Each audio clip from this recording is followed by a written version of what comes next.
ಇನ್ನು ಮುಂದೆ ನಿಮ್ಮ ನೆಚ್ಚಿನ ಧಾರಾವಾಹಿಗಳ ಫುಲ್ ಎಪಿಸೋಡ್ಗಳು ಸನ್ ನೆಕ್ಸ್ಟ್ ಆಪ್ನಲ್ಲಿ ಮಾತ್ರ. ಅರ್ಜುನ್ ಕಂಡೀಷನ್ ಹೇಗಿದೆಯೋ ಏನೋ, ಹೇಗಾದ್ರೂ ಮಾಡಿ ಮ್ಯಾನೇಜ್ ಮಾಡ್ಬೇಕಲ್ಲ. ಹೇಗೋ ಮಣಿ ಮಲಗಿದ್ದಾಳೆ, ಅಲ್ಲಿನ ಕಂಡೀಷನ್ ಹೇಗಿದೆ ಅಂತ ನೋಡ್ಕೊಂಡು ಬರೋದು ಬೆಟರ್.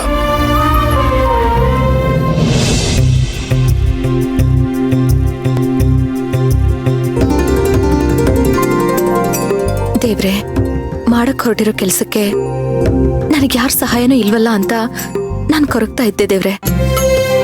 ಆದ್ರೆ ನೀನ್ ಸಹಾಯ ಮಾಡ್ದೆ, ಅದಕ್ಕೆ ಅಲ್ವಾ ನಿನ್ನ ದೇವ್ರು ಅಂತ ಅನ್ನೋದು. ಮೊದ್ಲು ನೀನನ್ನ ಕ್ಷಮಿಸ್ಬೇಕು. ಅವತ್ತು ನಿನ್ ಮುಂದೆ ಹೂ ಹಾಕಿ ಅರ್ಜುನ್ ಸರ್ಗಿನ್ನೊಂದು ಮದ್ವೆ ಮಾಡ್ಬೇಕಾ ಬೇಡ್ವಾ ಅಂತ ಪ್ರಶ್ನೆ ಮಾಡ್ದೆ. ಆದ್ರೆ ನಿನ್ನಿಂದ ಬೇಡ ಅಂತ ಉತ್ತರ ಸಿಕ್ಕಿತ್ತು.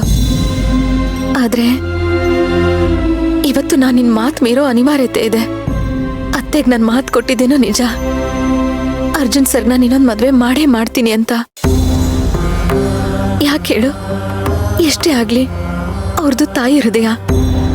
ಅವ್ರ ಮಗನ ವಿಷಯದಲ್ಲಿ ಕೊರಗ್ತಾ ಇದ್ರೆ ನನಗೂ ಸಂಕಟ ಆಗುತ್ತೆ. ಅದು ನನಗೂ ಶ್ರೇಯಸ್ಸಲ್ಲ ದೇವ್ರೆ. ಅದಕ್ಕೆ ನಾನು ನಿನ್ ಮಾತು ಮೀರ್ಬೇಕಾಗಿದೆ. ನಿನ್ ಮಾತು ಮೀರಿದ್ರು ನೀನ್ ಕೋಪಿಸ್ಕೊಳ್ದೆ ನನಗೆ ಒಳ್ಳೆ ದಾರಿನೇ ತೋರಿಸ್ಕೊಟ್ಟಿದ್ಯಾ. ಶಾಲಿನಿ ಅನ್ನೋ ಹುಡುಗಿ ತನ್ನ ಪ್ರಾಣ ಕೂಡ ಲೆಕ್ಕಿಸ್ದೆ ಅರ್ಜುನ್ ಸರ್ನ ಕಾಪಾಡಿದ್ಲು. ಮೂರನೇ ಅವ್ರನ್ನೇ ಅವಳು ಕಾಪಾಡಿದಾಳೆ ಅಂದ್ಮೇಲೆ ಇನ್ ಗಂಡನ ಎಷ್ಟು ಜೋಪಾನ ಮಾಡ್ಕೋಬಹುದು ಅಲ್ವಾ. ಈ ಒಂದು ವಿಷಯದಲ್ಲೇ ಅವಳನ್ ಮನ್ಸನ್ನೇ ಗೆದ್ಬಿಟ್ಲು ದೇವ್ರೆ, ಗೆದ್ಬಿಟ್ಲು. ಅವಳು ಅರ್ಜುನ್ ಸರ್ಗೆ ಹೆಂಡತಿಯಾಗಿ ಬಂದು ಅರ್ಜುನ್ ಸರ್ ಜೀವನನ ಸುಖವಾಗಿರೋ ಥರ ಮಾಡು ಭಗವಂತ. ಆಶೀರ್ವಾದ ಮಾಡು ದೇವ್ರೆ. ಹಿಂದೆ ಎಲ್ಲ ನಾನು ಅರ್ಜುನ್ ಸರ್ ಇಬ್ರು ಜನ್ಮ ಜನ್ಮಕ್ಕೂ ಜೊತೆಯಾಗಿರ್ಬೇಕು ಅಂತ ಬೇಡ್ಕೊಂಡಿದ್ದೆ. ಆದ್ರೆ ಇವಾಗ ನನಗತ್ತೆ ಹೇಳಿದೆ ಸರಿ ಅನಿಸ್ತಾ